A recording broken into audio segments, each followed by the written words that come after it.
దేవుని యొక్క వాత్సల్యం కరుణ కనికరాన్ని బట్టి దేవుడు నూతన సంవత్సరంలో మొదటి నెల 11వ తేదీలోనికి మనల్ని ప్రవేశింపచేసి మరొక క్రీస్తు పునరుద్ధాన దినాన్ని పురస్కరించుకొని సమాజముగా కూడి దేవుణ్ణి ఆరాధించడానికి ఇచ్చిన శ్రేష్టమైన సమయంలో ఇప్పటి వరకు దేవుడు జరిగించిన కార్యక్రమాలన్నింటిని బట్టి దేవునికి కృతజ్ఞతాస్తుతులు సంఘము తరపున చెల్లిస్తూ ప్రార్థన చేసుకొని వాక్యాన్ని ధ్యానం చేద్దాం. పరమునందు ఆసీనుడవై ఈ సకల లోకాలను కలిగించి అందులో నరులకు నివాసయోగ్యంగా భూగోళాన్ని లేని వాటిని ఉన్నట్టుగా పిలిచి సృజించిన మా పరలోకపు తండ్రి, ఆత్మస్వరూపి, అనంత జ్ఞానివైన దేవ, 6 దినాల సృష్టిలో తండ్రి అనేకమైన ప్రకృతికి సంబంధించిన అనేకమైన వస్తువులు మా కోసం తయారు చేసి భూమికి పండే గుణాన్ని పెట్టి మాకు ఆహారాన్ని అనుగ్రహిస్తూ మా హృదయాల్ని సంతృప్తితో బ్రతికిస్తూ వీటన్నిటికీ మించి మీ మాట చేత మమ్మల్ని బ్రతికిస్తూ ఉన్న మీ ప్రేమను బట్టి స్తోత్రాలు. ఈ బ్రతుకు కంటే పరలోక సంబంధమైన బ్రతుకు శాశ్వత కాలం ఉంటుంది అని, ఆ బ్రతుకు పొందాలి అని అంటే భూమి మీద కొద్ది కాలం మేము బ్రతికే ఈ బ్రతుకు మీకోసం పరిగెత్తాలి అని మీరు తెలియచేసిన మాటలను బట్టి స్తోత్రాలు. ఈ సందర్భంలో తండ్రి ఇంకా కొన్ని మాటలు మేము నేర్చుకొని మా జీవితాలను మరింతగా మెరుగుపరుచుకొని పరలోకానికి చేరే విధంగా మా బ్రతుకులు మార్చుకోవటానికి మీ వాక్యముతో మాకు సహాయాన్ని దయచేయమని కోరుకుంటూ, మాట్లాడిన నన్ను మరుగుపరచండి. నా మాట కాక ఇది మీ మాటగా మీ ఆత్మ సహాయముతో మీ పిల్లలకు అందించండి. సమయోచితమైన జ్ఞానాన్ని నాకు ప్రసాదించమని కోరుకుంటూ, మీ పిల్లలు విని వాటిని ఆచరించి వాక్యానుసారమైన జీవితాన్ని వారు పొందుకొని మరింత ఆరోగ్యంగా మీ సేవలో ముందుకు సాగే భాగ్యాన్ని వారికి అనుగ్రహించమని కోరుకుంటూ, మా రక్షకుడు నీ ప్రియకుమారుడైన యేసుక్రీస్తు వారి పరిశుద్ధ నామములో ప్రార్థించి అడిగి వేడుకొనుచున్నాను పరలోకపు తండ్రి, ఆమేన్. చేరి వచ్చిన మీ అందరికీ ప్రభు అయిన క్రీస్తు నామంలో శుభాలు, వందనాలు. ప్రభునందు ప్రియమైన దేవుని పిల్లారా, మనం గత వారం అనేకమైన పిచ్చుల గురించి ఆలోచించాం కదా. పిచ్చి అనొచ్చు, మత్తు అనొచ్చు, లేదా మైకం అనొచ్చు. పోయిన వారం మద్యం మత్తులో ఉన్న వారి పరిస్థితి ఎలా ఉంటుందనేది మనం ఆలోచించాం. ఈ వారం తిండి మత్తు గురించి, సమయం ఉంటే చదువు మత్తు గురించి ఆలోచిద్దాం. ఎందుకంటే లోకములోనికి ఆశ ప్రవేశించింది తిండి వల్లనే కదా. ఎందుకు వచ్చింది? ఒక మనుషుని ద్వారా పాపము ద్వారా మరణం, అంటే నరకం. మరణం అంటే చావు కాదు. చావు దేవుడు కావాలనే పుట్టించాడు. ఒక మనిషి ద్వారా లోకములోనికి పాపం దేనికి ఎంటర్ అయింది అంటే దేనివలన? తిండి వల్లనే. ఆ పండు తినకపోతే పాపం లోకానికి వచ్చేది కదా. అంటే పాపం లోకంలోనికి రావటానికి మూల వస్తువు ఏం కనపడుతుందంటే మనకి ఆహారమే. ఎందుకు ఇచ్చాడు ఆహారం దేవుడు అని అంటే, భూమి మీద ఈ శరీరానికి కావలసిన పదార్థాలన్నీ దేవుడు సృజించి శరీరానికి శక్తినివ్వటానికి. గతంలో మనం మాట్లాడుకున్నాం, భూమిలో ఎన్ని రకాలైన మూలకాలు ఉన్నాయో, ఖనిజాలు ఉన్నాయో, ఇవన్నీ శరీరంలో ఉన్నాయి. ఎందుకు? నేల మట్టితోనే దీన్ని చేశాడు కాబట్టి. భూమిలో ఉన్నవన్నీ శరీరంలో ఉన్నాయి కాబట్టి అదే భూమిలో నుంచి పండిన ఆ పదార్థాలతో కూరగాయలు కావచ్చు, ఫలాలు కావచ్చు, ఆకుకూరలు కావచ్చు, భూమిలో నుండి పండిన పదార్థాలతోనే ఈ శరీరానికి ఆహారంగా ఇచ్చి, ఈ శరీరానికి శక్తినిచ్చి, ఆ శక్తితో దేవుని కార్యక్రమాలు చేయటానికే దేవుడు భూమి మీద సకల జాతుల, సకల రకాల ఫలాల్ని, వృక్షాలని, వీటన్నిటిని మొలిపించాడు. దానికి భూమికి పండే గుణాన్ని పెట్టాడు. అంటే తిండి దేనికాయ అని అడిగితే దేవుని పని చేయటానికి. తిండి వలన ఏమొస్తుంది? శక్తి వస్తుంది. శక్తి వలన పని జరుగుతుంది. తిండి తినకపోతే నీరసం వస్తుంది, పని చేయలేం. కాబట్టి పని చేయటానికి శక్తి కావాలంటే చెప్పండి ఏం కావాలి? ఆహారం కావాలి. ఆహారంలో సమతుల్యమైన ఆహారం అని మాట్లాడుకున్నాం గతంలో. ఎక్కడైనా మాట్లాడింది తెనాల?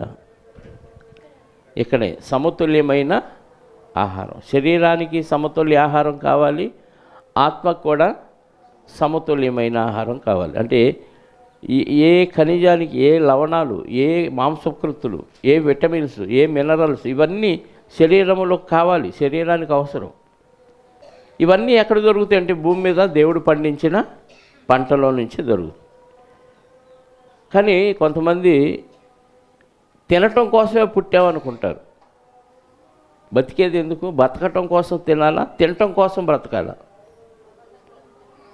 మాటతో అయితే చెబుతున్నాం కానీ తిండి కోసమే బతికే వాళ్ళు చాలామంది ఉన్నారు. ఒకప్పుడు 10 గంటలు దాటితే నైటు ఎక్కడ ఏమీ దొరికేది కాదు. షాపులన్నీ క్లోజ్ చేసేవాళ్ళు, హోటల్స్ కూడా క్లోజ్ చేసేవాళ్ళు. ఇప్పుడు ఫుడ్ కోర్ట్ పేరుతో పెద్ద పెద్ద పట్టణాల్లో ఎప్పుడు వెళ్ళినా అన్నీ దొరుకుతాయి. ముఖ్యంగా బిర్యానీలు, చికెన్లు, మటన్లు పుష్కలంగా దొరుకుతున్నాయి కదా. ఫుడ్ కోర్ట్ పేరుతో ఎక్కడ పడితే అక్కడ. గుంటూరులో కూడా ఆ మధ్య కరోనా టైంలో పెట్టారు కానీ కరోనా దెబ్బకి అది తీసేశారు. కానీ అక్కడక్కడ ఉంటున్నాయి, కొన్ని హోటల్స్ ఉంటాయి, కొన్ని బళ్ళు ఉంటాయి.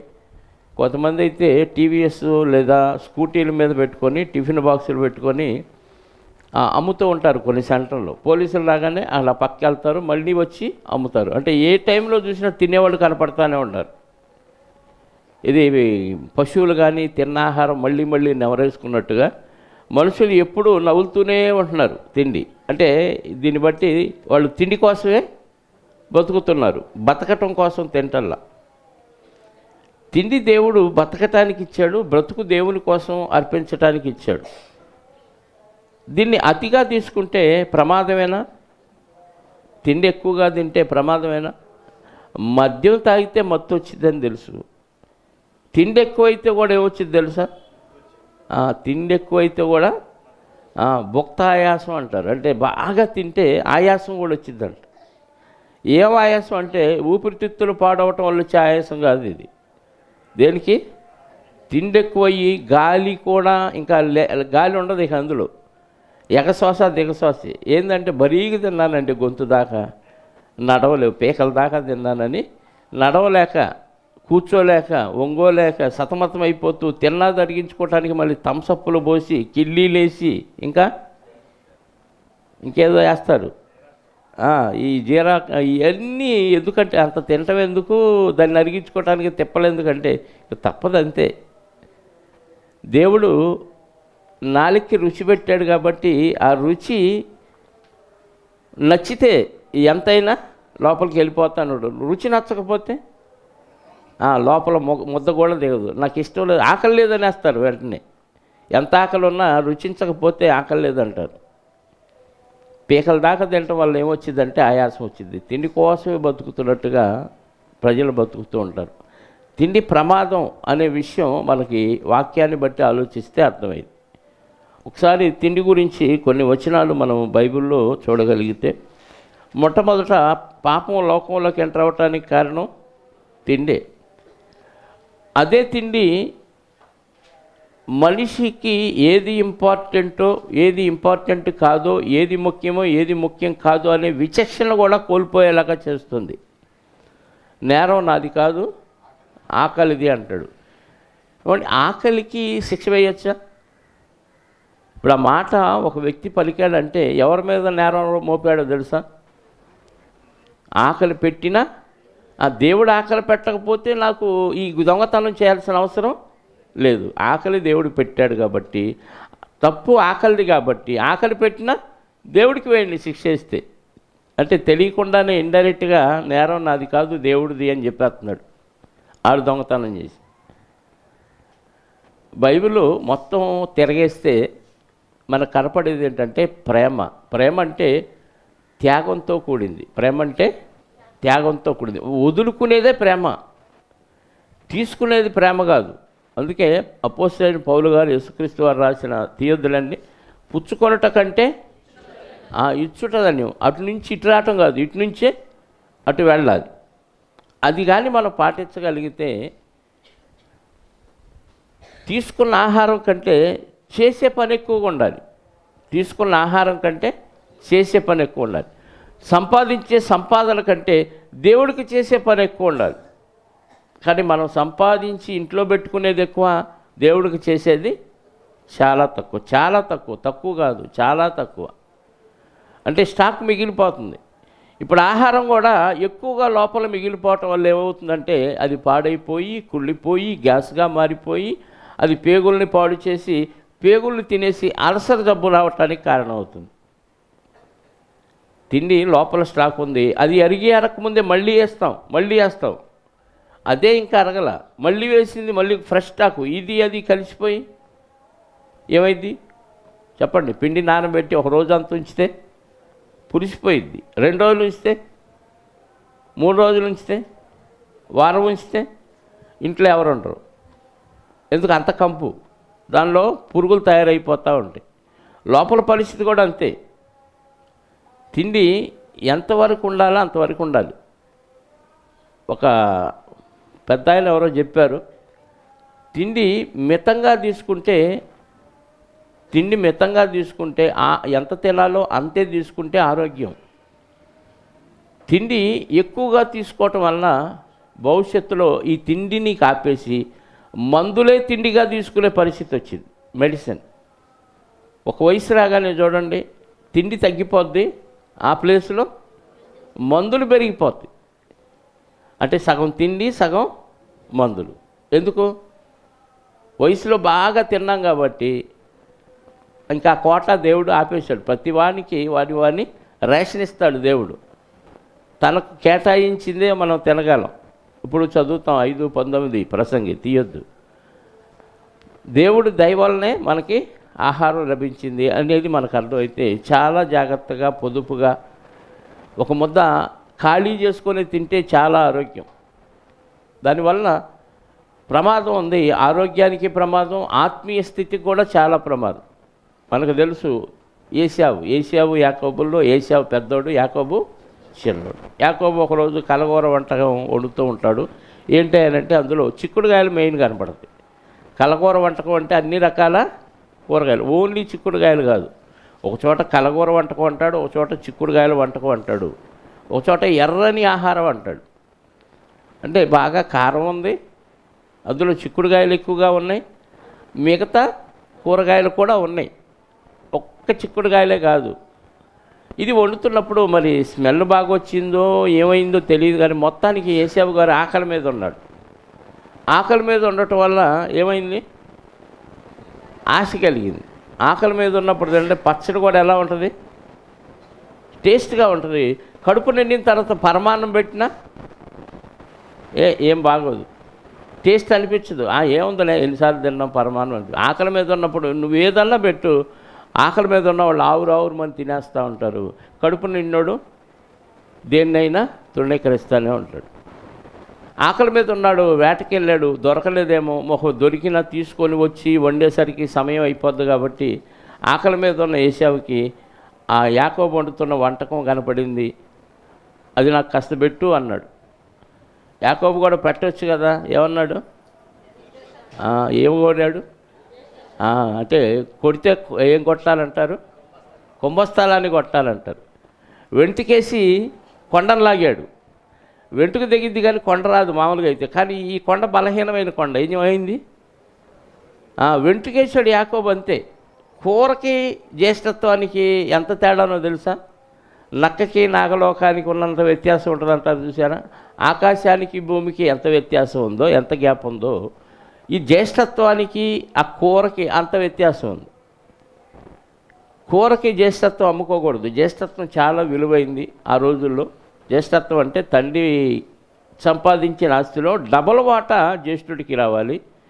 తల్లి సంపాదించిన ఆస్తిలో మాత్రమే కాదు, తండ్రి బాధ్యతలన్నీ జ్యేష్ఠుడే తీసుకొని తండ్రి తర్వాత బాధ్యతలన్నీ నిర్వహించాలి. అంటే పెద్దరికం వారసత్వంగా వచ్చింది మొట్టమొదట పుట్టడం వల్ల.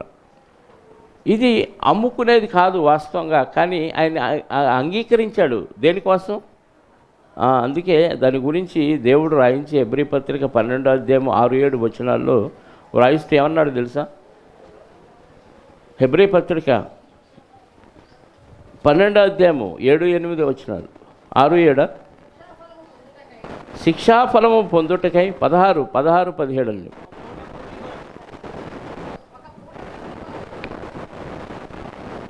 ఏంటంటే ఒక్క పూట కూటి కొరకు తన జ్యేష్ఠత్వపు హక్కును అమ్మివేసిన ఏశాబు వంటి భ్రష్టుడైనను వ్యభిచారి అయినను ఉండునేమో అని. ఏమంటే ఆహారం కోసం తమ్ముడి దగ్గర అడిగితే జ్యేష్ఠత్వాన్ని తీసేసుకో పర్వాలేదు, చావబోతున్నాను కదా అంటాడు. చూడండి అక్కడ ఒకసారి చూడండి, ఆదికాండం 25వ అధ్యాయము 29వ వచనం నుండి. ఆదికాండం 25వ అధ్యాయము 29వ వచనం నుండి. ఒకనాడు యాకోబు కలగూర వంటకము వండుకొని చుండగా ఏశావు వేటకెళ్ళాడు, అలిసిపోయి వచ్చాడు. పొలములో నుండి వచ్చి, నేను అలసి ఉన్నాను, ఆ ఎర్రగా ఉన్న దానిలో కొంచెము దయచేసి నాకు పెట్టుమని అడిగాను. అందుచేత అతని పేరు ఏదోము. ఏదోము అంటే ఎర్రనివాడు, ఎర్రయ్య అంటే ఇష్టం. అందుకు యాకోబు, నీ జ్యేష్ఠత్వము నేడు నాకు ఇమ్మని అడుగగా ఏశావు, ఏంటి, నేను చావబోచున్నాను కదా, జ్యేష్ఠత్వము నాకెందుకని. ఇది ఒక పూట తిండి లేకపోతే ఏమనిపించింది ఆయనకి? అంటే ఇది లేకపోతే నేను బతకలేను, ఈరోజు చచ్చిపోతాను, కాసేపు తినకపోతే. కొంతమంది అలాగే ఉంటారు, తిండి కోసం దేవుని కార్యక్రమాలు సైతం పక్కన పెడతారు, తినందే కదలరు. ఆలస్యం అయ్యే వాళ్ళకి ఇదొక కారణమే. చర్చికి రావడానికి లేట్ అయ్యే వాళ్ళకి తిండి ఒక కారణం. ఇప్పుడు తినటానికి కాదు, మధ్యాహ్నం సాయంత్రం తినటానికి కూడా అరేంజ్మెంట్లు చేసుకొని రావడానికి కూడా లేట్ కారణమే. మధ్యాహ్నం తినటానికి స్పెషల్ ఏదో తెచ్చిపెట్టుకోవాలి కదా, అక్కడికి వెళితే అక్కడ లేట్ అయింది, అక్కడ పెద్ద క్యూ ఉంటుంది. దానికోసం ఆ మందిరానికి లేట్ అయినా పర్లేదు, మధ్యాహ్నం తినటానికి కూడా సమకూర్చుకొని రావాలి. చస్తావా? ఏశావు లాంటి మనస్తత్వం. చావబోతున్నాను కదా అంటే ఎవడు చెప్పాడు చచ్చిపోతామని ఒక పూట తినకపోతే? యేసుక్రీస్తు వారు 40 దినాలు ఎలా ఉన్నాడు?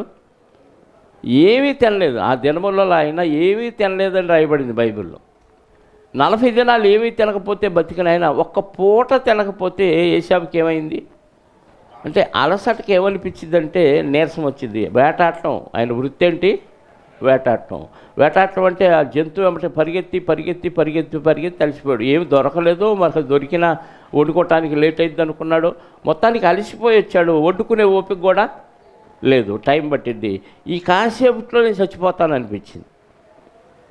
తిండి అంతే. కొంతమంది భోజనాల దగ్గర చూశారు కదా, ఒకళ్ళకి టేబుల్స్ వేస్తారు, టేబుల్స్ మీద పేపర్ ఏది టేబుల్ మీద పేపర్ వేస్తారు కదా, పేపర్ వేసి వాళ్ళు ఆకులు వేసి కూర్చోగానే వెనక మళ్ళీ నిలబడతారు. ఇది కలెక్టర్ జడ్జీల దగ్గర వెనకాల వీళ్ళు ఉంటారు చూడు, బంట్రోతులు. వాళ్ళు బంట్రోతులు త్వరగా తినిసావరా నేను తినాలని తొందర చేస్తున్నారో అర్థం కాదు. వాళ్ళు వెనక నిలబడితే తినేవాడు ఏమైనా తింటాడండి? తినబుద్ధి అయిద్దా? వీడు ఎప్పుడు తింటాడా, ఎట్ట తింటున్నాడని వాడు గమనిస్తూ ఉంటాడు పైనుంచి. వీడు తింటాడా ప్రశాంతంగా? ఆవురావురమంటూ 4 ముద్దలు పెట్టుకోగానే వీడు కూర్చోగానే మళ్ళీ వీడి వెనకాలం కూడా తయారవుతాడు. ఎందుకంటే పరుగు అందరూ బిజీ తిండి కోసం అంత ఆత్రపడతాడు. మరి వాక్యానికి వస్తారా సమయానికంటే మీరు ఏ కోడికన్నా పెట్టండి, కృతజ్ఞత కోడికి కానీ జ్ఞాపకార్థ కోడికి కానీ ఏదన్నా పెట్టండి, భోజనం టయానికి వస్తారు. వాక్యానికి ఆ తొందర ఉందా? ఎక్కడన్నా వస్తారా? ఎవరో సంగతి మనం వెళ్ళామా చెప్పండి? మనం కూడా ఏ టయానికి వస్తాం చెప్పండి? భోజనం టయానికైనా వాక్యం టయానికైనా?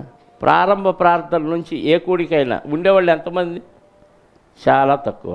మరి తిండి కాడ ఫస్ట్ బంతిలో కూర్చోవాలి.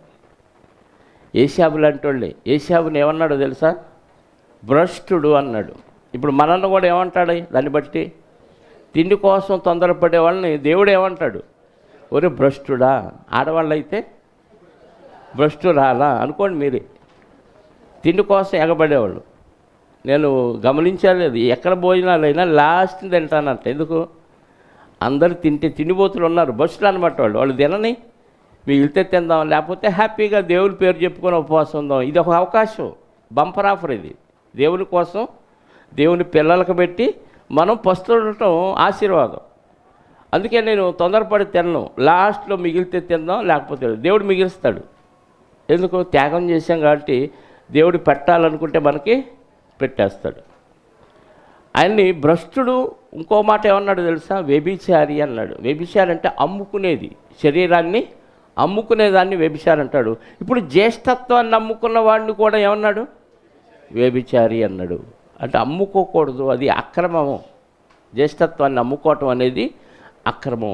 అది కూడా పోనీ దానికి సమానమైన ఏదైనా ఏమంటారు క్యాడరు, దానికి సమానమైన హోదా ఏదైనా తీసుకొని అమ్ముకున్నాడంటే పర్వాలే.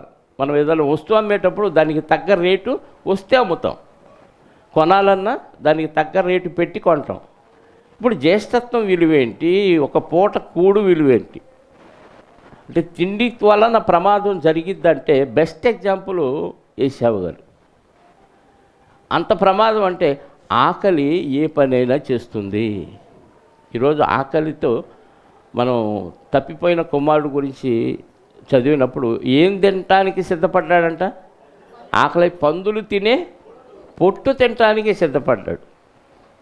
నా దగ్గర ఒకడు ఉండేవాడు, ఇప్పుడు లేడు, చచ్చిపోయాడు. చిన్నప్పుడు సాంబడని, తల్లిదండ్రులు లేరు, తల్లి పిచ్చెక్కింది, తండ్రి చనిపోయాడు, ఎవరు లేరు, బంధువులు ఉన్నా పట్టించుకోడు. అడు రైస్ మిల్లులో పనిచేస్తూ ఆ పొట్టు ఆ బియ్యమే తిని బతికేసేవాడు. ఇంకా ఆహారం ఎవరు పెట్టేవాళ్ళు లేరు. దేవుడి దయ వల్ల అలా నా దగ్గర కొట్టుకొస్తే నా దగ్గరే పెరిగాడు. పెరిగినా వాడికి ఆహారం కంటే అది అలవాటు పడిపోయాడు. ఇక బట్టలు ఇస్తే సరిగ్గా కట్టుకునేవాడు కాదు. ఉతుక్కోరా బట్టలు అంటే ఆ బట్టలు తగలబెట్టాడు. ఎందుకంటే ఈ బట్టలు ఉండబట్టే కదా ఈ నన్ను స్నానం చేసి బట్టలు మార్చుకోమన్నాడని కోపం వచ్చేది. ఎవరి మీద? బట్టల మీద. ఆ బట్టలు కాల్చేవాడు. మళ్ళీ ఇంకో జత ఇస్తే 2 రోజులు ఉతుక్కునేవాడు, కట్టుకునేవాడు, స్నానం చేసేవాడు. మళ్ళీ 3వ రోజు కోపం వచ్చి మళ్ళీ బట్టలు తగలబెట్టేవాడు. అంటే బాగా అలవాటు పడిపోతే ఇలాగే అయిపోద్ది. తిండికి కూడా మనం అలవాటు పడితే చాలా ప్రమాదంలోకి పడిపోతాం. భ్రష్టుడు వ్యభిచారి అన్నాడు దేవుడు. ఒక్క పూట కూటి కొరకు తన జ్యేష్ఠత్వపు హక్కులు అమ్మేశాడు అంటున్నాడు. ఇక్కడేమన్నాడు? నీ జ్యేష్ఠత్వపు నాకు ఇమ్మని అడుగగా ఏశావు, నేను చావబోవుచున్నాను కదా, జ్యేష్ఠత్వపు నాకెందుకని అనెను. యాకోబు, నేడు నాతో ప్రమాణం చేయమనెను. అతడు యాకోబుతో ప్రమాణము చేసి అతనికి జ్యేష్ఠత్వమును అమ్మివేయగా యాకోబు ఆహారమును చిక్కుడుకాయల వంటకమును ఏశావునకిచ్చెను. అతడు తిని త్రాగి లేచిపోయాను. తిని తాగి లేచాడు. అమ్మయ్య, ప్రాణం కుదుటపడింది, జ్యేష్ఠత్వం పోయిందనే దిగులు కూడా ఏమాత్రం లేదు. తాగుబోతులు కూడా చూడండి, ఏం తాకట్టు పెడతారో తెలియదు. అవసరమైతే పెళ్ళాం మెడలో మంగళసూత్రం కూడా తీసుకెళ్ళి తాకట్టు పెడతాడు. అడికి ఆ దిగులు ఉండదు. పెళ్ళాం మెడలో మంగళసూత్రం తాకట్టు పెట్టానే నా తాగుడు కోసం, ఇది నీచమైంది, దీనికోసం ఆ తాళిబొట్టు తాకట్టు పెట్టడం ఏంటి, అమ్మేయటం ఏంటి అనే ఆలోచన ఉంటుందా? అమ్మయ్య, ఈరోజు తాగాను హ్యాపీగా అంటాడు. తాగి ఆడు లేచిపోయాడు, ఈయనేమో తాగి పడిపోతాడు. అంతే తేడా కదా. ఏశావు తిని తాగి హ్యాపీగా లేచిపోయాడు. ఈడేం చేస్తాడు? మధ్యవాడు తిని హ్యాపీగా పడుకుంటాడు. ఆ దిగులు, ఆలోచన, పెళ్ళాం మెడలో తాలిబొట్టు అమ్మేసాను అనే ఏ చింత వాడికి ఉండదు. అంటే తిండి ప్రమాదమేనా? తిండి భయంకరమైన ప్రమాదం అని ఏశావు గారి చరిత్ర మనకి తెలియజేస్తుంది. ఆ తర్వాత నోవాహు గారి దినాల్లో మనుషుల పరిస్థితి ఏంటి? అక్కడ 6వ అధ్యాయంలో దేవుడు రాయించలేదు, కానీ మత్తయి సువార్తలో దేవుడు ఆ రోజుల్లో మనుషులు దేనికోసం బ్రతికారో రాయించాడు. 24వ అధ్యాయము మత్తయి సువార్త 38, 39 వచనాలు చూడగలిగితే, మత్తయి సువార్త 24వ అధ్యాయము, అంటే జలప్రళయమునకు ముందటి దినములు, అంటే జలప్రళయం వచ్చి మనుషులను కొట్టుకుపోయే వరకు మనుషుల కర్తవ్యం ఏంటి, మనుషుల పని ఏంటి? 24వ అధ్యాయం 38, 39 మత్తయి సువార్త. జలప్రళయమునకు ముందటి దినములలో నోవాహు ఓడలోనికి వెళ్ళు దినము వరకు అప్పటిదాకా అంతకు ముందు దినాల్లోనూ ఏం జరిగిందో జలప్రళయం వచ్చి అందరినీ కొట్టుకొని పోయే వరకు మనుషుల పని ఏంటి? తినుచు త్రాగుచు పెళ్లి చేసుకొనుచు పెళ్లికిచ్చుచూ ఉండేది. ఇదేనా పని? ఇదేనా నీ బతుకు? మనిషి పని, మనిషి బతుకు ఇదేనా? పెళ్లి చేసుకోవటం, పెళ్ళికిచ్చుకోవటం, తినటం, తాగటం, హ్యాపీగా గడపటం. ఈరోజు కొంతమంది మాకు ఫోన్లు చేసి, బా ఆదివారం వచ్చింది మీకు, మాకు వాళ్ళతో అంటున్నారండి, మీకు పండగే అంటున్నాడు. మాకు ప్రతి ఆదివారం పండగే, ఈరోజు స్పెషల్ పండగ ఏమీ లేదు. ఎందుకు? ఆదివారం వస్తే బంధువులందరితో కలుసుకుంటాం, రక్త సంబంధులు, ఆత్మ బంధువులు, క్రీస్తు రక్త సంబంధులు. మరి ఇది ఇంతకంటే పండగ ఏముంటుంది మనకి? మాకు రోజు పండగ. ఈరోజు స్పెషల్ అనేవి లేదు. ఏ రోజు ప్రార్థన ఉంటే, ఏ రోజు సువార్త సభ ఉంటే, ఏ రోజు బంధువులందరూ కలుస్తారో అదే పండగ, అంతే కదా. ఇప్పుడు ఆడ పరిస్థితి ఏంది? నోవాహు గారి కాలంలో తినుచు తాగుచు, అంటే రోజు పండగ, తిండి పండగ, తాగే పండగ, పెళ్లి చేసుకునే పండగ, పెళ్ళికిచ్చుకునే పండగ, రోజు పండగలే వాళ్ళకి. ఇదేలా పని? ఇందుకేనా బతుకు? వాళ్ళకి ఇదే బ్రతుకు అన్నట్టుగా ఉంది.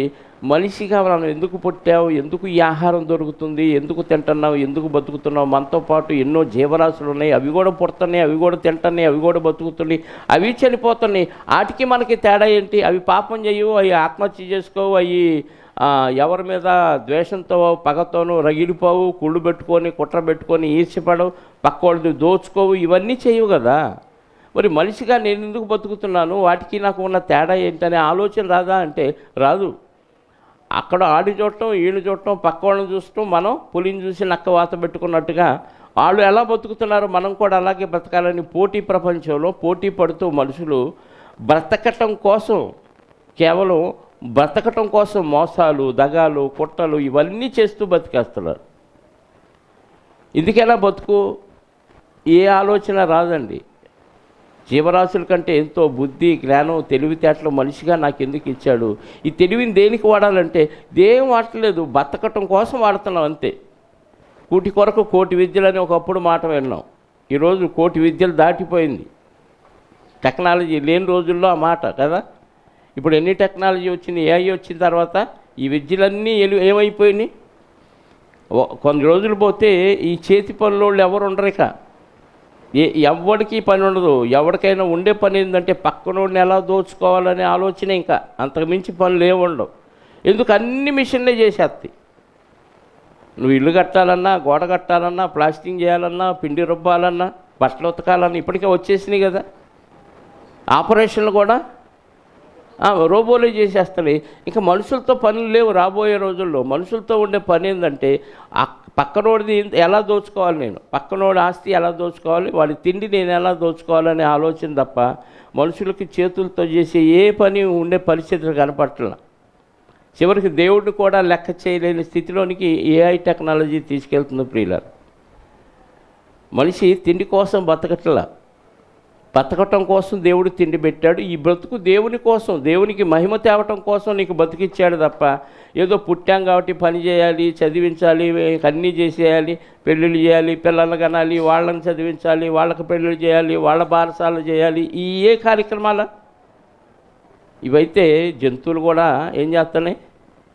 పెళ్ళిళ్ళు చేసుకోగానేవి జతగడతాయి, పిల్లల కంటే పిల్లల్ని పెంచుతాయి, పెద్ద అయ్యేదాకా పెంచుతాయి. తర్వాత వాటికి పెళ్ళిళ్ళు చేయటం, వాటి పిల్లల్ని తీసుకొచ్చి పురుడు పోయటం, ఈ కార్యక్రమాలు ఏం చేయవు.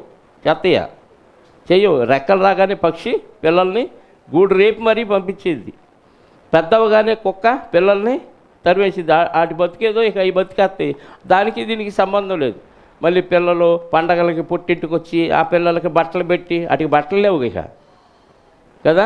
ఈ కార్యక్రమాలు జంతువులు ఏమీ లేవు, మనుషులకే ఇవన్నీ ఉన్నాయి. తిండి చాలా ప్రమాదకరం. మితంగా తింటే నో ప్రాబ్లం, అతిగా తింటే చెప్పండి. దానికోసమే నేను పుట్టానన్నట్టుగా బతికితే మాత్రం చాలా ప్రమాదం ప్రియులారా. నోవాహు గారి కాలంలో పరిస్థితి కేవలం తిండి కోసమే పుట్టాం, తాగటం కోసమే పుట్టాం, పెళ్లి చేసుకోవటం కోసమే మనం పుట్టామన్నట్టుగా వాళ్ళ బతుకులు ఉండేవి. అది పాపమైంది దేవుడికి. వాళ్ళు హత్యలు చేశారు, దోపిడీలు చేశారు, దగాలు చేశారు, ఇవేం చెప్పలేదు దేవుడు. ఏం చెప్పాడు? కేవలం తినుచు త్రాగుచు పెండి చేసుకుంటూ. ఇప్పుడు మనం కూడా అదే చేస్తున్నాం కదా.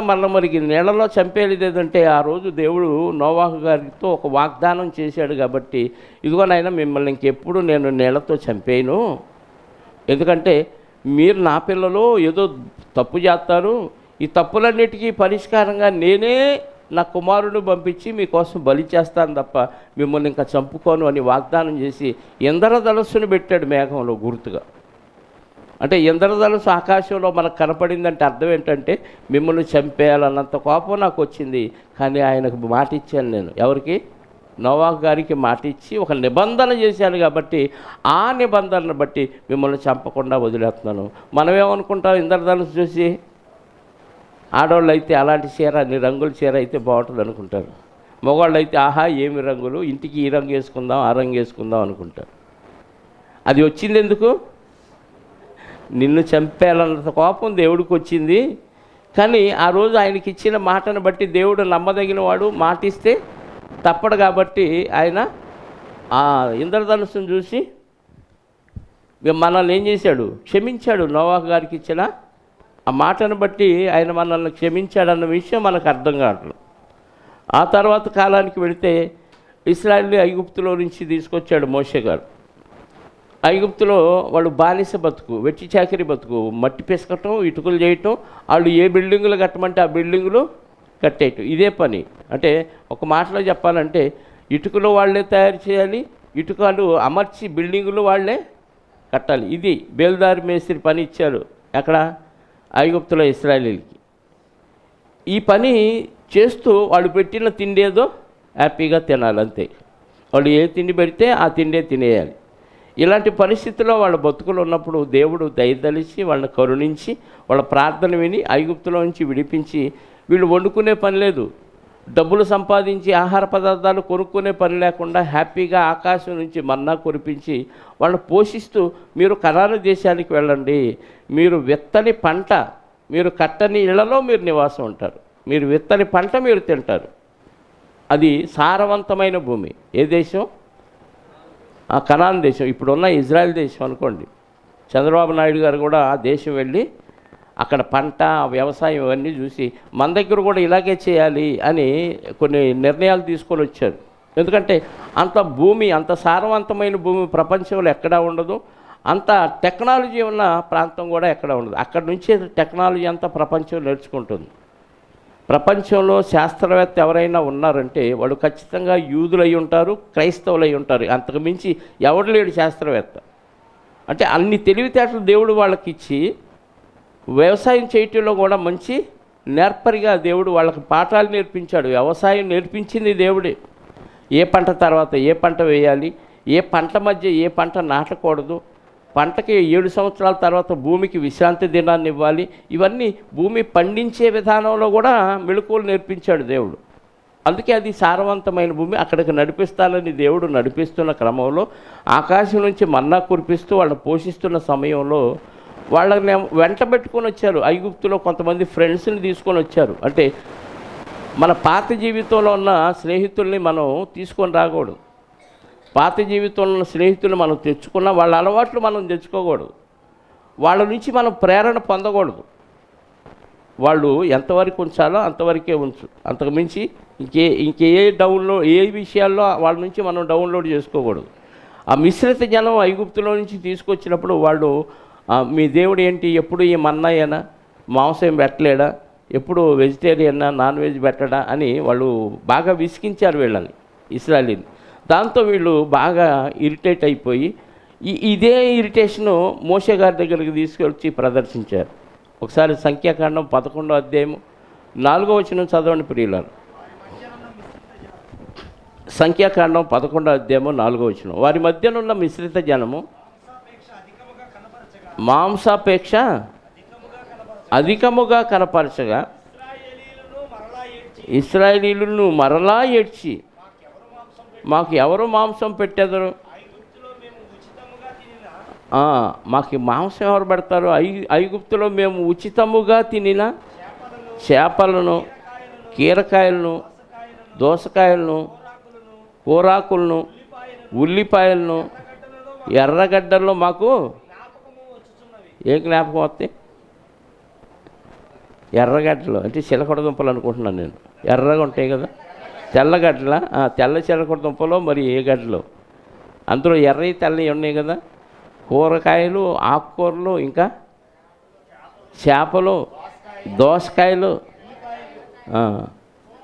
రోజు బిర్యానీ తినేవాడికి, రోజు మంచి మంచి ఆహారం తినేవాడికి అప్పుడప్పుడు అనిపించిందా పచ్చడి కారం తినాలని? అనిపించింది అనిపించదా? అనిపించింది. రోజు ఈ మన్నా తిని వాళ్ళ నోరంట రుచిపోయిందంట. అందుకని వాళ్ళు మన్నా కాక కురిసిన మన్నాతో దంచి, తిరగలి విసిరి, పిండి చేసి రకరకాల వంటకాలు, ప్రయోగాలు చేశారు వాళ్ళు. అది కూడా రాయబడింది బైబిల్లో. మనం కానీ వంకాయతో ఎన్ని రకాల వంటకాలు వండొచ్చు, చికెన్తో ఎన్ని రకాల వంటకాలు వండొచ్చు అని ప్రయోగాలు చేసి ఇప్పటికీ యూట్యూబ్లో వస్తున్నాయి కదా. చికెన్తో మీరు ఎప్పుడైనా ఇలా చేశారా అని రకరకాల వెరైటీలు కనిపెట్టి, అంటే ఖాళీగా ఉండి ఏం చేస్తారు, అదే పదార్థం కానీ దాన్ని వెరైటీగా ఎలా వండొచ్చో వాళ్ళు నేర్చుకొని ప్రయోగాలు చేసి మనకు నేర్పిస్తున్నారు. వీళ్ళు కూడా ఆ మన్నాతో రకరకాల ప్రయోగాలు చేశారు. ఎప్పుడు డైరెక్ట్గా మంచు ఆరిపోగానే అందులో ఉన్న మన్నా తినేయటం కాకుండా మన్నాతో ఎన్ని వెరైటీలు చేసుకోవచ్చో ప్రయోగాలు చేశారు వాళ్ళు. అది కూడా బోర్ అనిపించింది. చివరికి ఉచితముగా తిన్న కూరగాయలు, ఆకుకూరలు, తెల్లగడ్డలు, ఉల్లిపాయలు, కీరకాయలు ఇవన్నీ ఉచితంగా తిన్నారా? గొడ్డు చాకరీ చేసి తిన్నారా? ఉచితంగా ఏడ తిన్నారు చెప్పండి? వాళ్ళు చాకరీ చేయలేదు, ఆహారం పెడతారు వాళ్ళు. ప్రభుత్వం పనికి ఆహార పథకం పెట్టింది, నువ్వు పనికి వెళ్ళలేదు, నీకు ఇస్తారా? ఎవరు అంటే పని చేశారు, వెట్టి చాకరీ, గొడ్డు చాకరీ చేస్తే వాళ్ళు పెట్టింది వాళ్ళకి ఎలా అనిపించింది? ఫ్రీగా ఇచ్చారని. ప్రభుత్వం కానీ ఇప్పుడు మనకు రాయితీలు ఇస్తుంది, మీకు ఫ్రీ, మీ పిల్లలకు చదువులు ఫ్రీ, మీకు 2 రూపాయలకు బియ్యం ఫ్రీ. ఫ్రీ ఇస్తున్నారా నిజంగా చెప్పండి? పెట్రోల్ రేటు ఎలా పెంచాడు? అంటే ఈ ఫ్రీ ఎక్కడ తీసుకుంటున్నాడు? పెట్రోల్లోనూ నువ్వు కొన్న వస్తువుల్లో నుంచి తీసుకుంటున్నాడు తెలుసా? ట్యాక్స్, గవర్నమెంట్ ట్యాక్స్, కేంద్ర ప్రభుత్వం విధించే ట్యాక్స్ ఉంటుంది, రాష్ట్ర ప్రభుత్వం విధించే ట్యాక్స్ ఉంటుంది. అంటే నువ్వు ఇక్కడ 2 రూపాయలు ఇచ్చి మిగతా 36 రూపాయలు ఎక్కడ? 38 రూపాయలు బియ్యం అనుకోండి, 2 రూపాయలకి బియ్యం ఇచ్చి 36 రూపాయలు ఎక్కడ తీసుకున్నాడు తెలుసా? నువ్వు కట్టే ట్యాక్స్ రూపంలో ఎక్కువ రేట్లు పెంచేసి అవన్నీ అక్కడ వసూలు చేసుకున్నాడు. ఫ్రీ ఆడిచ్చారు. వీళ్ళు ఏమనుకున్నారు అమాయకులు? మేము ఫ్రీగా తిన్నాం అనుకుంటున్నారు. అరే మీరు చేత గొడ్డు చాకరీ చేయించి మీకు భిక్ష వేసాడు ఐగుప్తీయుడు. అది వీళ్ళకి ఏమనిపించింది? 1 కొంటే 2 ఫ్రీ అంటే రెండిటి ధర ఒక దాని మీద వేసాడని తెలియలే పాపం వాళ్ళకి. మనకు 2 వచ్చినాయి అంటున్నాడు. నువ్వు రెండిటికి డబ్బులు చెల్లించి తెచ్చుకున్నావు. ఉచితంగా తిన్నామని సంబరపడిపోతున్నారు. ఇప్పుడు మాంసాపేక్ష అధికంగా కనపరచడం వల్ల ఏమైంది? గొణిగారు మోషే గారి దగ్గర. సంఖ్యాకాండంలో ఉన్నాం మనం, 11వ అధ్యాయం.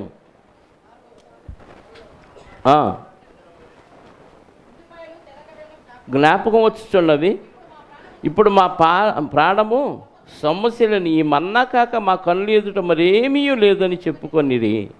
ఆ మన్నా కొత్తిమీర గింజ వలె ఉండెను, చూపునకు అది బోళం వలె ఉండెను. జనులు తిరుగుచు దాన్ని కూర్చుకొని తిరగట విసిరి, లేక రోట దంచి పెనం మీద కాల్చి రొట్టెలు చేసిరి.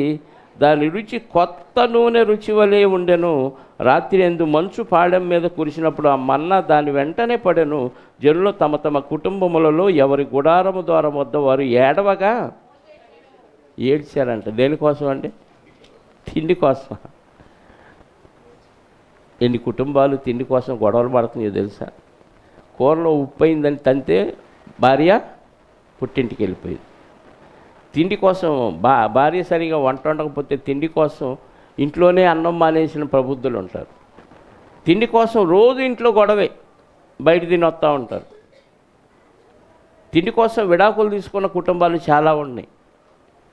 అంత ప్రమాదం ఆ తిండి అంటే. ఇదిగో వీళ్ళు ఏడ్చారంట. దేనికోసం ఏడవచ్చా? ఆదివారం మాంసం లేకపోతే ఏడ్చేవాళ్ళు చాలామంది ఉన్నారు. అంటే ఆనాడు ఇశ్రాయేలీలు ఎలా ఉన్నారు, ఐగుప్తు నుంచి విడుదలైన ఇశ్రాయేలీలు, మన పరిస్థితి కూడా అలాగే ఉందేమో. తిండి అంత ప్రమాదకరం అంటే ప్రమాదకరమే. అది శరీరానికి శక్తిని ఇవ్వటానికి దేవుడు ఇచ్చాడు, కానీ దాన్ని మనం ఏం చేస్తున్నాం? దుర్వినియోగం చేస్తున్నాం. ఎక్కడ దాకా ఎందుకండి? యేసుక్రీస్తు వారిని వెంబడించింది ఎందుకు అనేక మంది? ఒకసారి చూడండి, యోహాను సువార్త అనుకుంటా, యోహాను సువార్త 6వ అధ్యాయం 24వ వచనం నుండి చదవండి.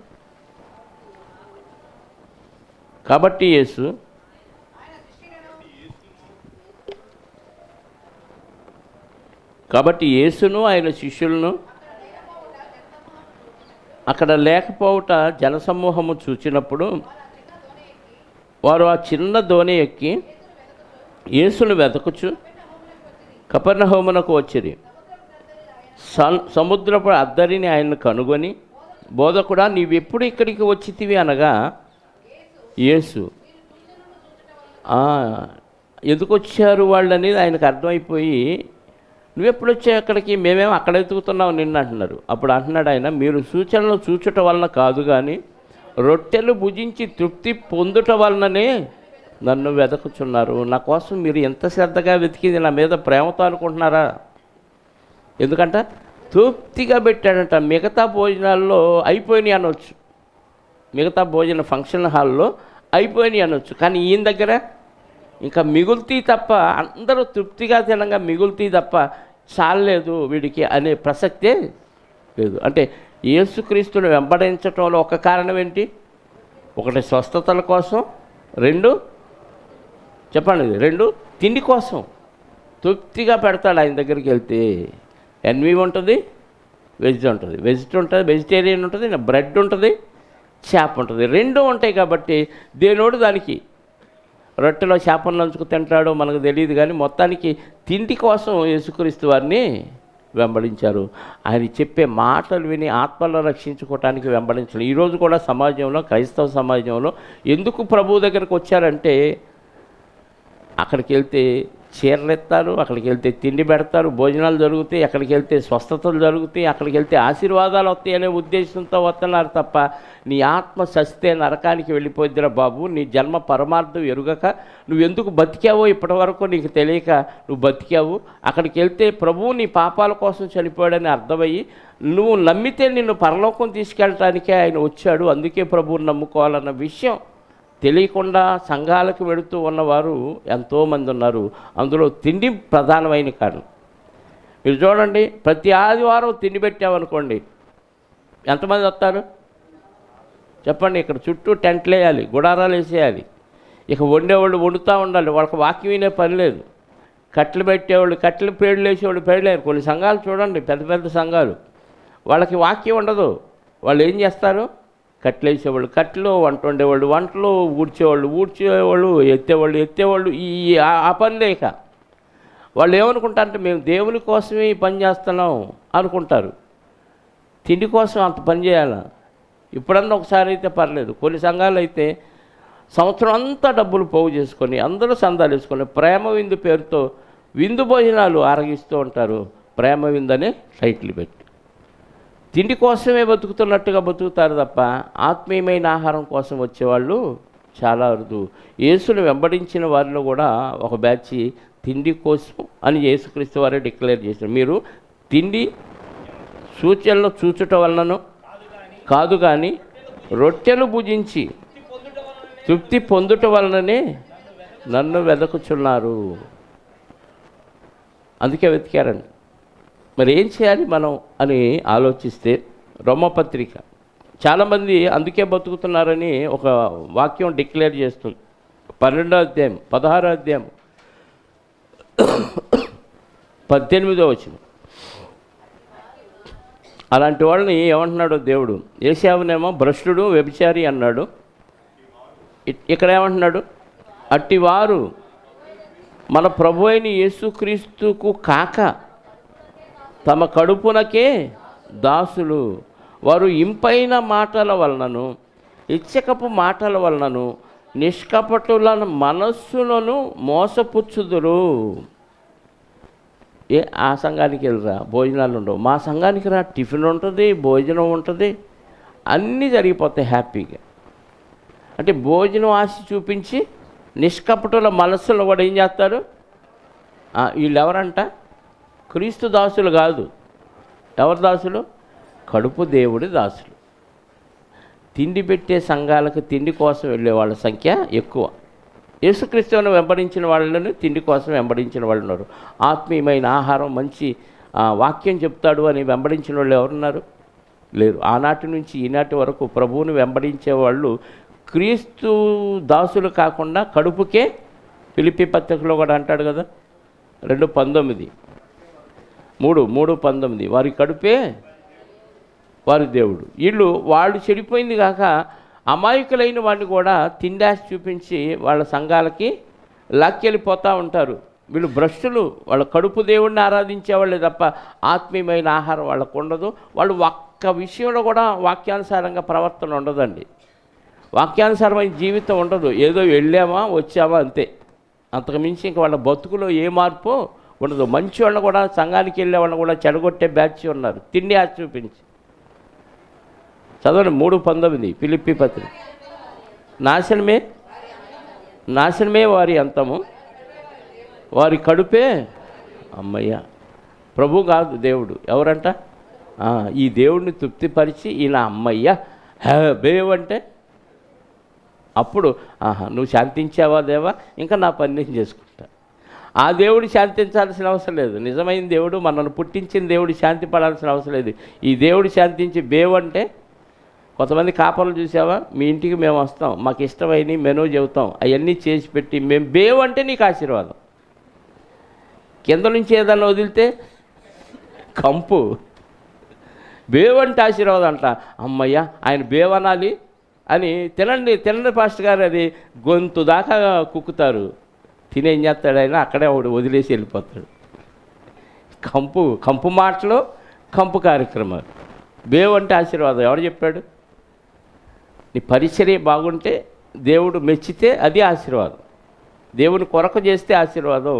నీ దీవెన కోసం ఆయన బేవంటే నాకు ఆశీర్వాదం అనుకుంటే అంతకంటే అమాయకులు లేరు. అదే అమాయకుల మనస్సులను వాళ్ళు ఏం చేస్తారంట? చెరుపుతారు, పాడు చేస్తారు. వాళ్ళు కడుపు దేవుడి కోసం అమాయకుల్ని పాడు చేసేవాళ్ళు కొంతమంది సమాజంలో. వాళ్ళు బాగుపడే వాళ్ళని బాగుపడలేరు. అందుకే దేవుడి మాట ఏమని తెలియజేస్తుందంటే, తిండి పెట్టింది నీ తిండి వలన శక్తిని పొంది నా పరిచర్య చేయటానికి. అసలు బతకాలంటే తిండి వలన కాదు. ఈరోజు ఆహారం సమృద్ధిగా ఉండి, ఆస్తులు పుష్కలంగా ఉండి చనిపోతున్న వారు ఎంతమందిని చూసాం? ఇప్పుడు చనిపోయిన వారందరూ తిండి లేక చనిపోయిన వారా, టైం బ్యాడ్ అయ్యి చనిపోయిన వారా? టైం అయిపోయి లేకపోతే మధ్యలోనే పోయిన వాళ్ళు చాలామంది ఉన్నారు. వాళ్ళ ఆరోగ్యాన్ని వాళ్ళే పాడు చేసుకొని తిరగరాని తిరుగుళ్ళన్నీ తిరిగి ప్రవర్తించాల్సిన విధానంలో బతకకుండా వాళ్ళ ఇష్టానుసారంగా బతికేసి తన కాలము కంటే ముందుగా మరణించిన వాళ్ళు చాలామంది ఉన్నారు కదా. దేవుడు దయదలిస్తే నువ్వు బతుకుతావు, లేకపోతే నువ్వు బతకవు. అందుకే ద్వితీయోపదేశకాండం కానీ మనకి మత్తయి సువార్తలో సాతాను వచ్చి అపవాది వచ్చి యేసుక్రీస్తు వారిని శోధించిన సందర్భం కానీ చదవగలిగితే 4 మత్తయి సువార్త 3-4 వచనాలు చూడండి. ఆ శోధకుడు ఆయన యొద్దకు వచ్చి, నీవు దేవుని కుమారుడు అయితే ఈ రాళ్ళు రొట్టెలగునట్లు ఆజ్ఞాపించుమనెను. అందుకు ఆయన, మనుష్యుడు రొట్టె వలన మాత్రము కాదు కానీ దేవుని నోట నుండి వచ్చు ప్రతి మాట వలన జీవించును. ఎందుకు బతుకుతా అంట మనిషి? రొట్టె వలన బతకడు. నువ్వు తిండి ఉండటం వల్ల నేను బతికాను, తిండి ఉండటం వల్ల నేను ఆరోగ్యంగా ఉన్నాను అనుకుంటే పొరపాటు. దేవుడు నువ్వు బతుకు అంటే బతుకుతావు, నువ్వు అన్నీ ఉన్నా ఆరోగ్యంగా ఉన్నా చచ్చిపో అంటే చచ్చిపోతావు. చాలామంది నిష్కారణంగా చచ్చిపోతున్నారు. వాళ్ళ తర్వాత డాక్టర్లు టెస్ట్ చేస్తే ఏంటంటే ఏమీ లేదండి, ఏం అనారోగ్యం లేదు, టైం వచ్చింది పోయింది, ప్రాణం పోయింది అంటాడు. కారణం ఏం కనపడదు, గుండె ఆగిపోయింది. ఎందుకు ఆగింది? రక్తనాళాల్లో ఏమన్నా రక్తం సరఫరావక ఆగిందా? ఎందుకు ఆగిందో కారణం ఏం తెలియదు, ఆగింది అంతే. చాలామందికి రీజన్స్ తెలియకుండా చనిపోతుంది. ఎందుకంటే దేవుడి నోట నుండి వచ్చే మాట ఆగిపోతే వాడు ఆగిపోతాడు. దేవుడు నువ్వు బతకాలని కోరుకుంటే బతుకుతావు. అంతే తప్ప తిండి వలన నేను బతుకుతున్నాను, నేను కష్టపడటం వలన, తిండి సంపాదించడం వల్ల నేను ఆరోగ్యంగా ఉంటున్నాను అనుకుంటే పొరపాటు. ఏమంటే మురికి కాలువల దగ్గర నీళ్లు తాగి, మురికి కాలువలో ఎంగిలాకుల్లో ఆహారం తిని ఆరోగ్యంగా బతుకుతున్న వాళ్ళు ఉన్నారు. మినరల్ వాటర్ మాత్రమే తాగి పరిశుద్ధమైన వేడివేడి ఆహార పదార్థాలు తిన్నవాళ్ళు ఎన్నో రోగాలతో చచ్చిపోతున్నారు. చూస్తున్నాక మన కళ్ళ ముందు. ఇంట్లోకి దుమ్ము రాదు, ధూళి రాదు, పరిశుభ్రంగా ఉంటే వేడివేడి పదార్థాలు చక్కగా అన్నీ సమ్మపాళ్ళలో కలుపుకొని తింటారు. వాళ్ళు తొందరగా పోతున్నారు రోగాలతో. మురికి కాలువల పక్కన తినేవాళ్ళు ఏ జబ్బు రాకుండా హాయిగా, వాళ్ళకి డాక్టర్లు అవసరం లేదు, వాళ్ళు హ్యాపీగా బతుకు. ఎందుకంటే దేవుని నోట నుండి వచ్చే మాట వలన వాళ్ళు బతుకుతున్నారు, తిండి వలన కాదు. ఇది మనకు అర్థమైతే మన బతుకు దేవుడి నోట నుండి వచ్చే మాట కోసం ఉండాలి, దేవుడి కోసం బతకాలి. మన ఇష్టానుసారంగా మనం బతికేస్తే దేవుడి నోట నుండి మాట ఆగిపోయింది అనుకోండి, పరిస్థితి ఏంటి? మన ఊపిరి ఆగిపోయింది. అందుకే సామెతల గ్రంథంలో 23వ అధ్యాయము, సామెతల గ్రంథం 23వ అధ్యాయము 2వ వచనం, నీవు తిండిపోతు అయిన వేళ గొంతుకి ఏం పెట్టుకోమన్నాడు? అరే ముద్ద ఎక్కువైందా, పీక కోసేసకో, పీక తెగిద్ది అని ఫీల్ అవ్వు. కత్తి ఇక్కడ ఉంది, ఇక్కడ దాకా ఆహారం వచ్చిందా కోసేసుకో అని ఫీల్ అవ్వాలి మనం. అంటే కత్తి ఉంది అక్కడ, వద్దు. తిండిపోతూ అయిన వాళ్ళ గొంతుకి కత్తి పెట్టుకొనుము, అతని రుచిగల పదార్థములను ఆశింపకము, అవి మోసపుచ్చు ఆహారం. తిండి మోసపుచ్చిద్ది, తిండే బతికిచ్చిద్ది. షుగర్ పేషెంట్లు ఉన్నారనుకోండి, దేని మీద మీకు ఇదన్నిటికంటే అన్ని చాలా పదార్థాలు అక్కడ ఎదురు కనపడతాయి. దేని మీద పోయిద్ది మనసు? అది తిను త్వరగా పో, అది తిను త్వరగా పో అంటది. ఇది ఏమంటే ఇవి ఒక్కసారిగా తింటే ఏం కాదులే. ఇంకా కొంతమంది అంటే దేవుడు పలహారం అండి, ప్రార్థన చేసుకుని తింటే ఏం కాదులే. ఈ వంక ఇది అంతే. అది తిండి, అది స్వీటు, నీకు హాని, నీ శరీరం అది ఒప్పుకోదు. తర్వాత గ్యాస్ ఇవి తెలుసు కదా, మాకు గ్యాస్ వద్దు వద్దు అంటాం. ఇవి ఒక్కటి. నేను రేగ్యాలు కొనే దగ్గర మేము 1 కేజీ కొని టేస్ట్ చూస్తా వెళ్ళాం. ఒకటి తినగానే భలే ఉందని ఇంకోటి అని 5-6 తిన్నాడు. దానివల్ల దగ్గు వచ్చిందని ఫీల్ అయ్యాడు. దగ్గు వచ్చిద్దా? మరి వచ్చిద్దా? నిమ్మకాయ జలుబు కాదా? డాక్టర్ని అడగండి. నిమ్మకాయ జలుబు చేసిద్దా? నారింజకాయ నిమ్మకాయలు జలుబు చేసిద్దా? ఉన్న జలుబును తీసేసిద్దా? మరి ఎక్కడ విన్నాం? ఇది లోకల్ నోట్లో విన్నాం. నిమ్మకాయ తింటే జలుబు అమ్మమ్మమ్మో పెట్టొద్దు అంటారు. నిమ్మకాయ సి విటమిన్, యాంటీబయాటిక్ కదా, రోగ నిరోధక శక్తినిచ్చిద్ది. మరి నిమ్మకాయ జలుబు పెంచిద్దని ఎవరు చెప్పాడు? అదే నమ్ముతాం మనం కదా. మనుషులు చెప్పింది నమ్ముతాం, డాక్టర్లు చెప్పింది నమ్మం. నిజం నమ్మం. ఒక మాటలో చెప్తే నిజం నమ్మం, అబద్ధం నమ్ముతాం. గొంతుకి కత్తి పెట్టు. అది నిన్ను మోసపుచ్చు పదార్థాలు నిన్ను నాశనం చేస్తాయి. ఎంతవరకు తీసుకోవాలో అంతవరకు తీసుకుంటే హ్యాపీగా ఉంటావు, దేవుని పని చేస్తావు. తీసుకున్న దానికి తగిన శక్తి దేవుని కొరకు వాడాలి. అందుకే ప్రార్థన చేసేటప్పుడు ఆహార పదార్థాలకి దీనివలన శక్తిని పొంది ఈ శక్తిని మీ సేవకై వాడటానికి సహాయం చేయమని అడగాలి. అమ్మయ్య మంచి పదార్థాలు ఇచ్చావు, బేవనాలు మేము అనుకొని చేయకూడదు కదా. తిండి వలన ప్రమాదం ఉంది. చివరిగా ఒక వచనం చూసుకొని ముగించుకుందాం. లూకాసు వార్త 21వ అధ్యాయము 34వ వచనం. లూకాసు వార్త 21వ అధ్యాయము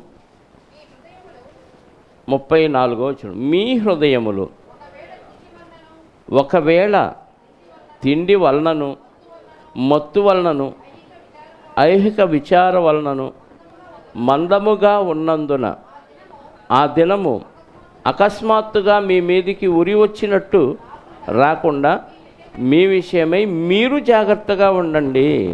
ఏందంట? మీ హృదయం తిండి వలన, మత్తు వలన, ఐహిక విచారం వలన మందముగా, అంటే ఏ విషయాల్లో మందంగా ఉంటుంది?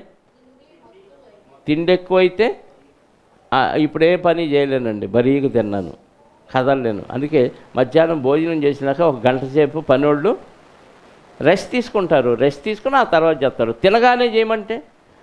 కొంచెం తక్కువ తిన్నవాడు తినగానే చేయగలరు, ఎక్కువ తిన్నవాడు వెంటనే చేయలేడు. అంటే తిండి వలన ఏమొచ్చింది? మందం. మద్యం వలన మత్తు వచ్చింది అనేది తెలుసు, తిండి వలన మత్తు అనేది ఎవరు అనరు. కాకపోతే మన ప్రాక్టికల్ అనుభవంలో తిండి వలన కూడా మగత వచ్చింది, మందంగా ఉంటాడు, హుషారుగా పని చేయలేడు. తిండి వలనను మత్తు వలనను ఐహిక విచారం, అంటే లోక సంబంధమైన విచారం, అదేంటి ఇదేంటి, రేపటి నా పరిస్థితి ఏంటి, వారు నన్ను అలా అన్నారే, వీళ్ళు నిన్ను ఇలా అన్నారే, ఈ లోక సంబంధమైనవన్నీ ఆలోచించి విచారపట్టు. నేను పరలోకం వెళ్తానో వెళ్ళాలనే విచారం ఎవరికి కదా. లోక సంబంధమైన విషయాల్లో విచారిస్తూ ఉంటాం, దానివల్ల కూడా మందంగా ఉంటామా? ఒకవాళ్ళు చూడండి ఇలా ఉంటారు, ఏంటి అలా ఉన్నామంటే ఏం లేదంటారు, వాస్తవంగా అంటే ఎక్కడికో వెళ్ళిపోయారు. ఏదో తీవ్రంగా ఆలోచిస్తా విచారంలో ఉండటం వల్ల దీర్ఘంగా కళ్ళుటో చూస్తాయి శూన్యంలోకి. మైండ్ ఇక్కడ ఉండదు, ఎక్కడ ఉంటుంది? ఏదో ఒక విషయం మీద దీర్ఘంగా ఆలోచిస్తూ ఉంటుంది. దానివల్ల మెత్తగా ఉంటారు, నిద్ర వస్తున్న వాళ్ళలాగా అనిపిస్తారు, అంటే మందంగా ఉందని అర్థం.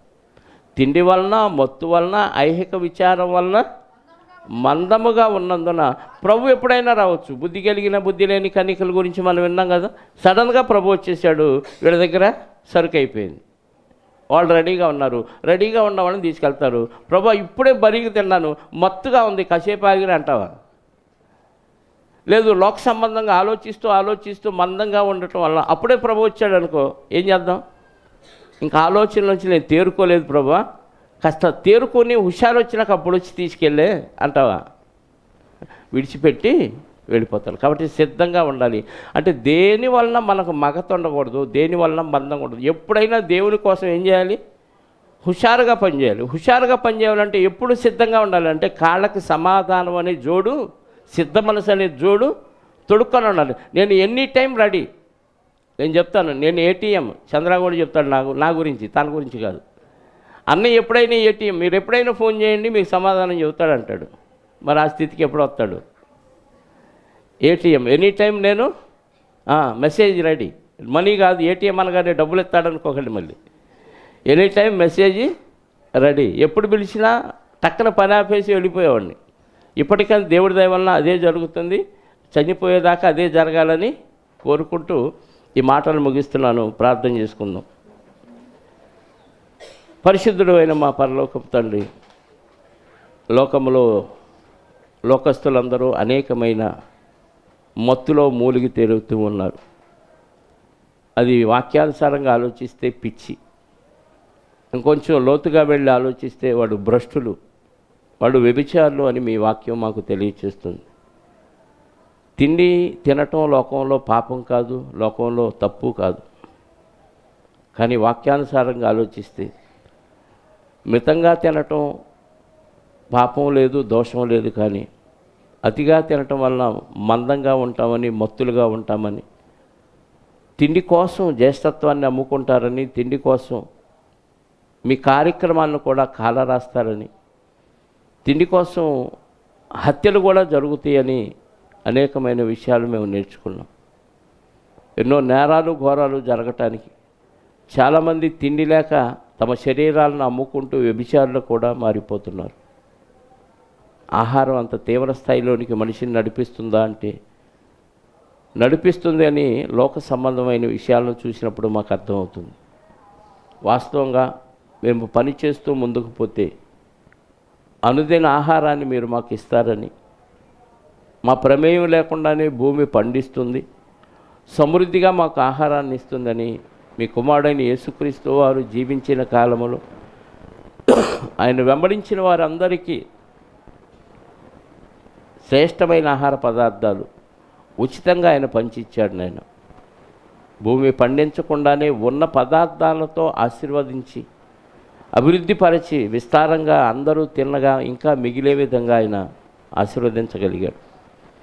నిజంగా మీ పనిలో ఉంటే మాకు ఏ కొరత ఉండదని, సమస్తం సమకూడి జరుగుతాయని, కేవలం తిండి కోసం బ్రతుకు కోసం మేము మీ సన్నిధిని విడిచి దూరం కాకూడదు అని మీ వాక్యం ద్వారా మాకు తెలియచేసిన విధానాన్ని బట్టి స్తోత్రాలు. అవసరానికి తినాలే తప్ప తిండి కోసం మేము బ్రతకూడదని, ఆ మత్తులో మేము జోగకూడదు అని మీరు తెలియచేసిన జ్ఞానోపదేశాలను బట్టి మీకు స్తోత్రాలు కృతజ్ఞతాస్తుతులు చెల్లిస్తూ ఇప్పటికైనా మేము లోక సంబంధమైన ఈ ఆహార పదార్థాల కోసం ప్రాకులాడకుండా, తిండి కోసం బ్రతకకుండా మీ పని చేయటం కోసం బ్రతికే విధంగా మీ పిల్లలను ప్రేరేపించండి. తద్వారా మీరు మంచి ఆరోగ్యాన్ని ఇస్తారు, మంచి ఆయుష్కాలాన్ని ఇస్తారని వాక్యాన్ని బట్టి మీ పిల్లలకు అర్థం చేయించమని కోరుకుంటూ, ఇది మదిలో పెట్టుకొని ఇక నుంచి వారు అలా ప్రవర్తించడానికి సహాయాన్ని అనుగ్రహించమని కోరుకుంటూ, వచ్చిన బిడ్డలందరినీ జ్ఞాపకం చేసుకోండి. వారి వారి గృహాలకు, వారి కుటుంబాలకు సురక్షితంగా వారిని చేర్చండి. ఇవనైనా వచ్చిన బిడ్డల్లో ఎవరెవరికి ఎలాంటి స్థితి ఉందో మీకు తెలుసు. అనారోగ్యంతో ఉన్నవారికి ఆరోగ్యాన్ని ఇవ్వండి. మానసిక బలహీనత రుగ్మతలతో ఉన్నవారికి శాంతిని, సమాధానాన్ని అనుగ్రహించండి. ఇదిగోనైనా అప్పులు, బాధలు, ఆర్థిక ఇబ్బందుల్లో ఉన్నవారికి విడుదల కలిగించండి.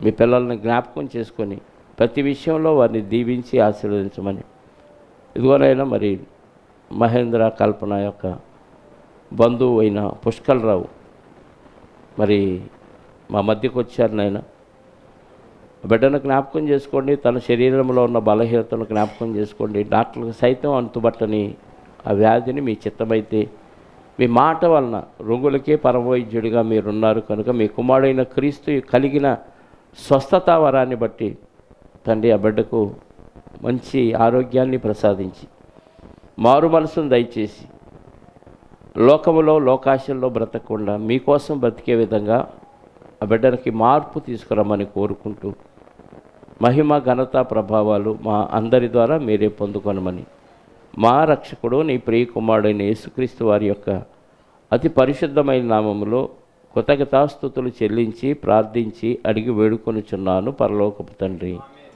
ఆమేన్. మనందరి కన్న తండ్రి అయిన దేవుని ప్రేమ, ఆయన ప్రియ కుమారుడైన యేసుక్రీస్తు వారి కృప, పరిశుద్ధాత్మ యొక్క అన్యోన్య సహవాసము ఇప్పుడు ఎల్లప్పుడూ సకల పరిశుద్ధులకు సదాకాలము తోడైయుండి నడిపించునుగాక. ఆమేన్. అందరికీ యేసుక్రీస్తు నామములో శుభములు, వందనాలు.